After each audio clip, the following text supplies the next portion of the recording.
Après, il y avait une question plus précise sur les STRADET. Et est-ce que le fait qu'on mette ça à l'échelle régionale s'oppose à la libre administration des collectivités locales? On a cherché un point d'équilibre puisque la Convention citoyenne nous a demandé très fort, très longuement, avec énormément d'insistance, d'obliger la conformité des SCOT et des PLUI au STRADET. Et on a expliqué que ça n'était pas possible parce que c'était totalement opposé à la libre administration des collectivités locales, précisément. Donc là, l'idée est d'en rester à ce qu'il y a dans le droit commun, c'est-à-dire la cohérence entre les documents. Et il y avait une question, je crois, de Didier Legac sur dans quel délai tout ça doit avoir lieu.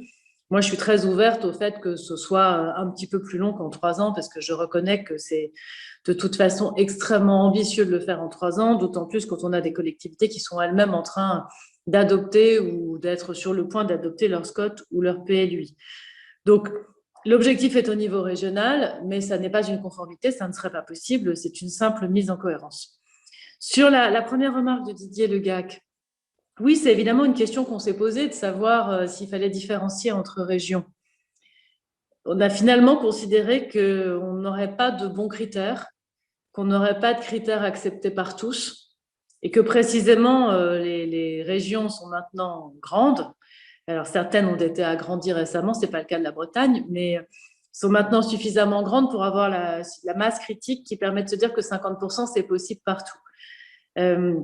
Sinon, on voit bien toutes les régions qui nous auraient dit que ce serait bien de faire moins de 50%. Je ne vois pas exactement quelles sont les régions qui auraient accepté de faire moins 70%, moins 80%, avec un objectif national qui reste à moins 50%.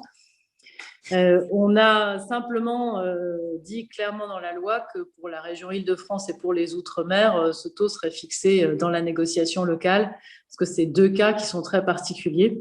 Donc, je les signale, même si vous ne les avez pas encore vus, mais l'honnêteté m'oblige à les signaler. Mais sinon, on a mis 50%. Et enfin, sur la définition, oui, la loi pose une définition de l'artificialisation, mais renvoie au décret à la fois pour préciser l'artificialisation et pour préciser le net, puisque évidemment, le net, tout va être dans le net, artificialisation d'un côté, renaturation de l'autre.